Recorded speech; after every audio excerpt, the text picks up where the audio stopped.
नमस्कार दोस्तों, मैं अनिल यादव आपका अपना शो ज़िंदगी की हकीकत में आप सभी का बहुत बहुत अभिनंदन करता हूं। दोस्तों, जैसे कि आप जानते हैं, जो हमारा एपिसोड चल रहा है हर रविवार आप सभी के सामने प्रस्तुत हो रहा है। दोस्तों, आज की जो हमारे मेहमान हैं, मैं उनके बारे में आपको थोड़ा सा बताना चाहता हूँ। इन्होंने अपने देश में ही नहीं बल्कि बाहर के देश में भी अपना नाम रोशन किया है।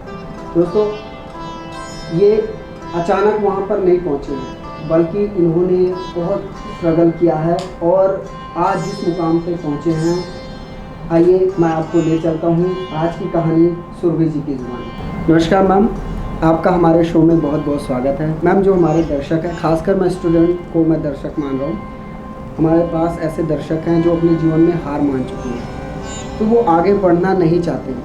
तो इसलिए मैं ये एपिसोड चला रहा हूँ कि जो हमारे जितने भी मेहमान आते हैं उनकी कहानी से जो हमारे दर्शक हैं कुछ ना कुछ सीखें। तो मैम, आप हमारे जो दर्शक हैं उनको अपने जीवन के बारे में बताएं। आज आपने इतना अच्छा मुकाम हासिल किया है, तो उसके बारे में। धन्यवाद सर। मैंने 3 साल की उम्र में नृत्य सीखना शुरू कर दिया था और मेरी मम्मा का सपना था कि वो इस लाइन में जा सके, बस किसी कारणवश वो सपना पूरा ना हो सका। तो उन्होंने ये सपना मेरे उससे पूरा करना चाहा। तो 3 साल की उम्र में जब सब लोग बोलते थे कि दूसरी लड़की हूँ मैं, पहली मेरी मुझसे बड़ी सिस्टर है, तो कि दूसरी लड़की को आगे बढ़ा क्यों रहे हो, तो एक्स्ट्रा है, मरवा देना चाहिए। पर मेरे पेरेंट्स ऐसे थे कि उन्होंने मुझे बहुत बढ़ावा दिया। 3 साल की उम्र में मैंने नृत्य सीखना शुरू किया और ऐसा होता था कि मेरे पापा बोलते थे कि तुम जाओ। मेरी मम्मा मुझे दिल्ली, चंडीगढ़, कहाँ कहाँ लेकर जाते थे। घर में खाना नहीं बनता था और just I went there and learn dance. तो बहुत सारे कॉम्पिटिशन्स किए, स्कूल लेवल पे पार्टिसिपेट किया। फिर समटाइम्स कुछ ऐसे कॉम्पिटिशन आए कि जब मुझे लगा था कि हाँ, मतलब मेरा डांस सबसे अच्छा है, इस टाइम मैं विन कर जाऊंगी। तो एक ऐसा ही कंपटीशन हुआ था स्टेट लेवल का। उसमें क्या हुआ था कि जब मेरा फाइनल परफॉर्मेंस था, उसके काफ़ी सारे लेवल्स थे, बहुत सारे शोज़ थे। जब मेरा फाइनल परफॉर्मेंस था तो ऑन स्टेज मेरे घुंघरू खुल गए and I was like disqualified. उस दिन मैंने ये कहा अपनी मम्मा को कि मैं डांस नहीं करूँगी आज के बाद, मेरी शायद किस्मत में डांस नहीं है। मैंने बहुत मेहनत किया था उस सॉन्ग उसके लिए, कंपटीशन के लिए। तो बट मेरी मम्मा ने मुझे मोटिवेशन दिया, मेरे पापा ने मोटिवेशन दिया कि तुम आगे बढ़ो, तुम कर सकते हो, ये तो बेटा सिर्फ एक पड़ाव है। फिर बहुत सारे state level, national level competitions किए। फिर एक बार ऐसा हुआ कि ओपन यूथ फेस्टिवल हुआ, उसमें मैं स्टेट लेवल के स्टेज पे कथक परफॉर्म करने गई और मुझे स्टेज से उतार दिया गया। जजेस ने बोला, मैं उस टाइम स्टार्टर थी, मुझे इतना नहीं आता था, तो मुझे जजेस ने बोला कि हम तुम्हारा डांस नहीं देखना चाहते। मुझे स्टेज से उतार दिया गया। क्यों? ऐसा क्यों? मैंने बहुत सारी गलतियाँ की थी, और जैसे बहुत सारी पढ़ंत में भी गलतियाँ थी, फुटवर्क में भी गलतियाँ थी। तो एक जब कलाकार बैठा होता है ना, तो वो गलत चीज़ नहीं देख सकता। तो उन्होंने मुझे स्टेज से उतार दिया था कि इस लड़की को हम डांस नहीं देखना चाहते। तो मुझे उतार दिया गया और मैं नीचे उतरी और मैंने सोचा कि अब मैं डांस नहीं करूँगी, मैं नहीं कर सकती।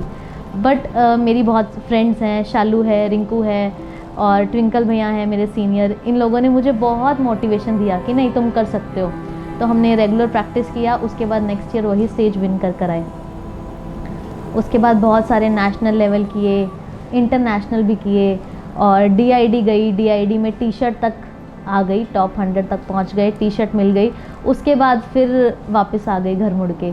फिर एक बार दिल टूट गया कि नहीं, अब नहीं जाना मुझे आगे। पर फिर पेरेंट्स का, फ्रेंड्स का, सबका मोटिवेशन था कि आप कर सकते हो, यू कैन डू। तो फिर आई ट्राइड माई बेस्ट। उसके बाद मुझे संतोष सवरिया सर से मेरी भेंट हुई, जो मेरे गुरु हैं, जिनसे मैंने कथक की सारी शिक्षा ली है। वो रंजना श्रीवास्तव मैम हैं, उनके शिष्य हैं, बहुत अच्छी कलाकार हैं गुरु रंजना श्रीवास्तव जी। और उसके बाद मेरी भेंट श्री नागेंद्र शर्मा जी से हुई, जो भी मल्टी आर्ट में हैं, मल्टी आर्ट के हेड हैं। उन्होंने मुझे फोक डांस का प्रशिक्षण दिया।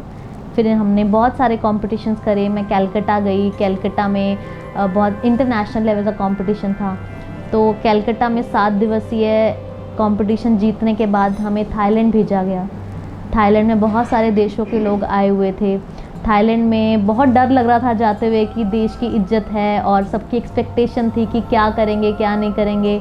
दिसंबर में मैंने कैलकाटा से विन किया था और अप्रैल में मुझे थाईलैंड के लिए प्रमोट किया गया था। वो 3 महीने हमने सोकर नहीं देखा था। हम शायद रात को 1 या 1.5 घंटा ही सोते थे, बाकी पूरा दिन प्रैक्टिस करते थे। और फिर बहुत सारी एक्सपेक्टेशन थी कि वापसी आएंगे, बेइज्जती हो जाएगी, लोगों की बहुत सारी एक्सपेक्टेशन है कि तुम कैसे करोगे, तुम जा रहे हो। बहुत लोग डीमोरलाइज भी कर रहे थे, इतने बड़े कंपटीशन में तुझे कुछ नहीं आता, तुम नहीं कर सकते। पर एक था कि नहीं, हमने करना है, हमने कुछ करना है। फिर म्यूज़िक डिपार्टमेंट में सुचिस्मिता मैम है हमारे HOD, उन्होंने भी मुझे बहुत मोटिवेशन दिया कि नहीं बेटा तुम जा सकते हो। फिर हम लोग नागेंद्र शर्मा जी के साथ हम लोग गए इंटरनेशनल लेवल पे थाईलैंड, और वहाँ पे हम इंडियंस थे तो हमें कोई नहीं पूछ रहा था। बट जैसे ही I got first prize in folk dance, Punjabi folk dance, and I got second prize in semi classical dance, तो फिर सब पूछ रहे थे कि हाँ प्राइज़ आया है। फिर जब मैं वापस आई तो हमारे कुरुक्षेत्र के MLA ने मेरा बहुत अच्छे से वेलकम किया। एक रोड शो का भी किया गया, रोड शो निकाला गया, बहुत अच्छे से मेरा वेलकम किया गया। बहुत सारे लोग आए, बहुत सारी न्यूज़ कवरेज आई, बहुत अच्छा लगा। मैम, जो हमारे डांस के दीवाने हैं, जो डांस में रुचि रखते हैं, उनके लिए आप अगर कुछ एक्सप्रेशन, कुछ शब्दों के साथ अगर एक्सप्रेशन अगर दें तो थोड़ा सा हमारे दर्शक जो हैं उनको थोड़ा आप करके दिखाएं तो बहुत अच्छा लगेगा। मैं थोड़ा सा बेसुरा गाऊंगी तो प्लीज़ बॉदर कर लेना, I am not a singer. आओगे जब तुम ओ साजना, आओगे जब तुम ओ साजना, अंगना फूल खिलेंगे। और अभी जो रिसेंट अगर आप गूगल पे सर्च करेंगे सुरभि काठपाल के नाम से, हर कॉम्पिटिटिव एग्ज़ाम में, हर नेट के एग्ज़ाम में, हर कॉम्पिटिटिव बुक में अप्रैल के अब करंट अफेयर्स पढ़ो तो एक क्वेश्चन आता है कि किस भारतीय महिला ने, हरियाणवी महिला ने भारत का नाम अंतर्राष्ट्रीय स्तर पे रोशन किया है। तो वो पढ़ के बहुत अच्छा लगता है कि शायद मैंने अपनी ज़िंदगी में कुछ किया। मैम, जैसे अभी आप बता रहे हैं कि DID के लिए कंपटीशन में आप गए DID के, तो मतलब आप कह रहे हो कि टॉप 100 में रहे हैं, T-शर्ट आपको मिली थी, उसके बाद वहाँ से रिजेक्शन, मतलब आप आगे नहीं आप जा सकी। तो उस दौरान मतलब आपने उस टाइम क्या सोचा कि आगे, जैसे अभी आप कह रहे हैं कि मैंने सोचा कि आगे मैं डांस ही नहीं करूँगी क्योंकि मैं आगे वो नहीं हो रही हूँ, और कुछ लोगों ने आपको मोटिवेट किया, उसके बाद आपने फिर ज्वाइन किया आपने। तो मतलब ये है, आप साथ में आप पढ़ाई भी कर रहे हैं। जी जी, ठीक है ना, आप डांस में ही पढ़ाई कर रहे हैं। जी जी। तो मतलब जैसे टीचर कहते हैं कि हम नॉर्मल देखते हैं कि हर जगह डांस एकेडमी है, नॉर्मल है, बिना डिग्री वाले हैं। जी जी। तो बिना डिग्री वाले और डिग्री वालों में क्या अंतर है?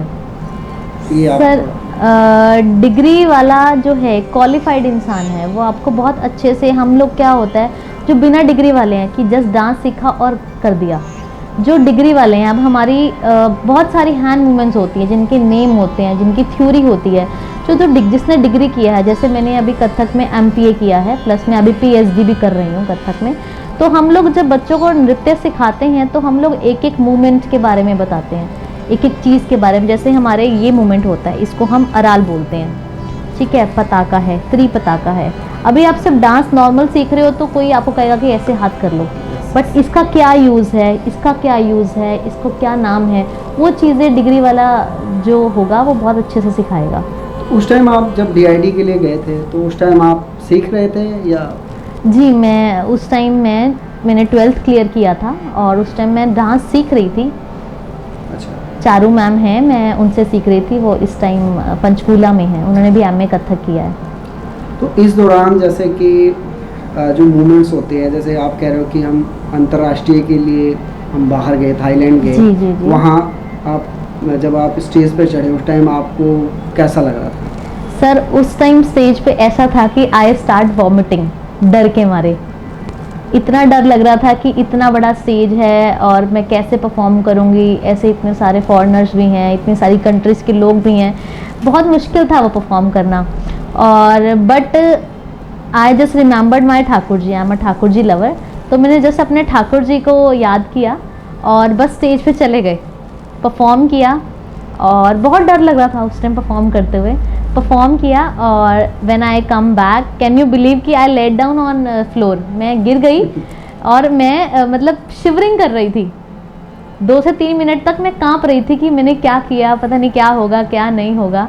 और 1.5 दिन के बाद रिज़ल्ट आया। तब तक हम लोग ना खा पाए ना पी पाए कि पता नहीं क्या होगा, वहाँ जाके बेइज्जती होगी, लोग गलत भी बोलेंगे, लोग अच्छा पता नहीं बोलेंगे नहीं बोलेंगे, और सब वेट कर रहे हैं यूनिवर्सिटी वाले, म्यूज़िक एंड डांस डिपार्टमेंट वाले, घर वाले क्या आंसर करेंगे। बट जैसे ही पता चला कि आई गॉट फर्स्ट और हम लोग वहाँ पे चीखे मार रहे हैं और जस्ट वी शाउटेड। मेरा एक क्वेश्चन हो रहा है मैम, अगर क्योंकि क्या होता है हम ज़्यादा पॉजिटिव सोचते हैं, क्योंकि हमारा जो ह्यूमन नेचर है वो पॉजिटिव ज़्यादा सोचता है, नेगेटिव नहीं। अगर उस टाइम अगर आपका प्राइज़ ना आया होता है तो आप क्या करते? क्या आपने आपको अंदर से प्रिपेयर कर रखा था, अगर मैं प्राइज़ नहीं आया, अगर हम हार गए तो मैं अपने आप को कैसे संभालूंगी? ऐसा कुछ आपने अपने आप को तैयार किया हुआ था? सर ये सोच कर गए थे, मेरे पेरेंट्स ने, मेरे टीचर्स ने एक चीज़ और समझाई थी कि कलाकार कभी भी प्राइज़ लेने के लिए स्टेज पे नहीं जाता। हम कलाकार हैं, हमें सिर्फ एक स्टेज की बुक होती है, हमें जस्ट एक परफॉर्म करना है और दैट्स इट। अगर हमें इतनी बड़ी स्टेज, थाईलैंड की इतनी बड़ी स्टेज हमें परफॉर्म करने के लिए मिल रही है, 17वीं अंतर्राष्ट्रीय प्रतियोगिता में हम ऑन स्टेज परफॉर्म कर रहे हैं, तो ये भी बहुत बड़ी बात है। मैम आप हमारे जो देखने वाले हैं, खासकर देखो मैंने पहले भी बता दिया कि जो देखने वालों में मैं स्टूडेंट्स को ज़्यादा प्रेफर कर रहा हूँ, क्योंकि उनको आगे मैं चाहता हूँ कि हमारे जो मेहमान आते हैं उनसे कुछ सीखें।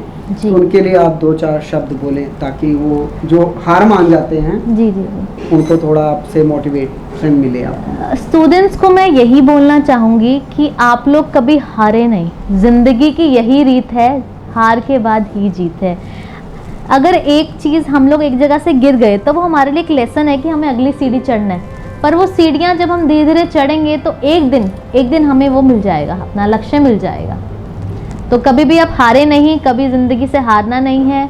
और अगर आज आप हार रहे हैं ना तो कल आप बहुत ऊंचाई पे पहुंचेंगे। एक अपने आप पे विश्वास रखिए, अपने ऊपर होप रखिए, तो सब अच्छा होगा।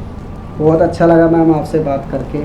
आप हमारे शो में आए उसके लिए आपका बहुत बहुत धन्यवाद। दोस्तों ये थी कहानी सुरभि जी की जुबानी।